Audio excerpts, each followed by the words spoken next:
대변인인데요. 4년 전에 보복 운전 혐의로 기소가 됐던 이경 전 민주당 상근 부대변인에게 결국 벌금형이 확정됐습니다. 2021년 11월 12일 보복 운전 혐의 그리고 16일 경찰 조사 받고 나는 아니다라고 주장했었는데 결국에는 대법원에서 확정 판결 받았습니다. 벌금 500만 원 확정 판결 받았습니다. 처음에는 혼자 운행하는 차량이다. 아마 내가 운전했을 것이다 했다가 경찰 조사받고 출석하는 과정에서 대리기사가 운전했다라고 또 진술을 번복하는 이런 과정들도 있었는데 결국에는 확정 판결을 받았습니다.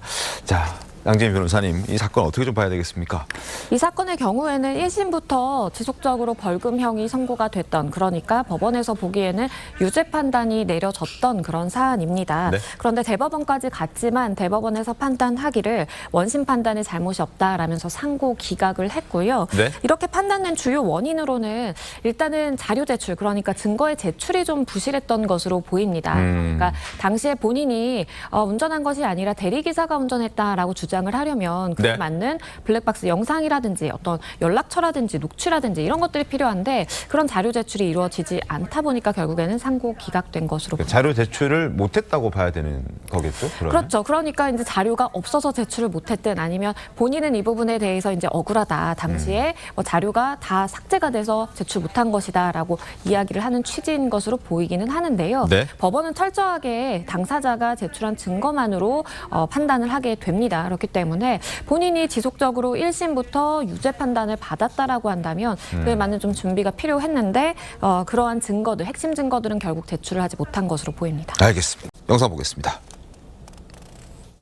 본인이 대리운전을 본인이 했다라는 분이 나왔어요? 나오셨습니다. 언론에서 제가 두들겨 맞을 때 그것을 보고 제가 또 현수막을 걸지 않았습니까? 이제 변호사가 질문하고 사실 확인서까지 다 작성을 했고요. 마찰은 있었지만 보복운전 아니야. 그리고 내가 가는 차선에 차선을 바꿀 수밖에 없었고 마찰은 좀 있었다. 대리기사님 감사합니다. 그리고 계속 지켜봐 주시고 기다려 주신 대전 유성을 지역 주민분들 정말 진심으로 감사합니다. 대리기사를 찾았다고 했었지만 결국 이를 구체적으로 증명하는 자료는 내지 못했습니다. 그래서 이제 법원에서도 당에서도 받아들여주지 않은 거잖아요, 그죠? 그렇습니다. 왜냐하면 지금 이경 부대변인이 그때 당시에 이제 법원이 1심 선고로 이제 벌금형을 선고를 하다 보니까 항소를 했었고 그때에도 마찬가지 취지 주장을 했었고 이 당 차원의 부적격 판단이 나왔을 때에도 이 부분에 대해 이의 신청을 했습니다.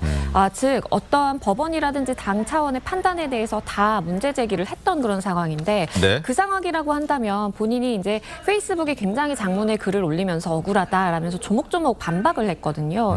그렇다면 그러한 자료 제출이 반드시 필수적이었다라고 보는데 당 차원에서도 이의 신청에 대해서 어떠한 자료 제출은 하지 못했던 것으로 보이고요. 그렇기 때문에 결국 그 이의 신청도 기각이 됐습니다. 자, 그런데 자료를 제출하지 못했던 그 이유에 대해서 또 대리기사가 누구인지 적극적으로 파악하지 못했던 그 배경에 대해서 이경 전 부대변인은 이렇게 설명했습니다. 들어보시죠.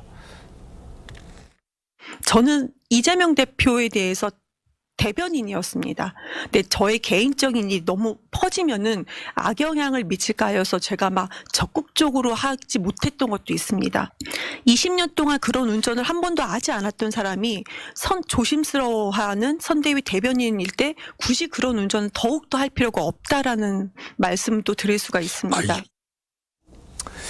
처음 사건이 발생했을 때 경찰관과 통화를 하면서 운전한 사실이 없다고 했었던 이경 전 부대변인이었습니다. 경찰이 허위 보고서를 작성했다는 의혹도 제기를 했습니다. 허위 사실로 기소 의견을 냈다면서 또 경찰관 2명을 고소하는 일도 당시에 있었습니다. 그렇습니다. 당시에 경찰관 2명이 어쨌든 뭐 기소 의견을 냈습니다. 그러다 보니까 적절하게 수사를 하지도 않아 놓고 부당하게 기소 의견을 냈다라고 하면서 경찰관 2명에 대해서 고소를 하는 일도 발생을 했고요. 그때 당시에 이제 고소의 이유는 본인은 경찰관과 사건이 발생한 이후에 처음으로 통화를 했을 때 내가 운전한 기억이 없다라고 이야기를 했는데 이것이 와전돼서 경찰이 작성한 보고서에는 제가 운전을 했을 거예요라고 다르게 적혀 있었다라는 이유를 들었고요. 더불어서 CCTV도 돌려보고 조사가 잘 이루어져야 되는데 CCTV에 대한 수사가 전혀 진행되지 않았다라면서 이의 제기를 강하게 한 바 있습니다. 네.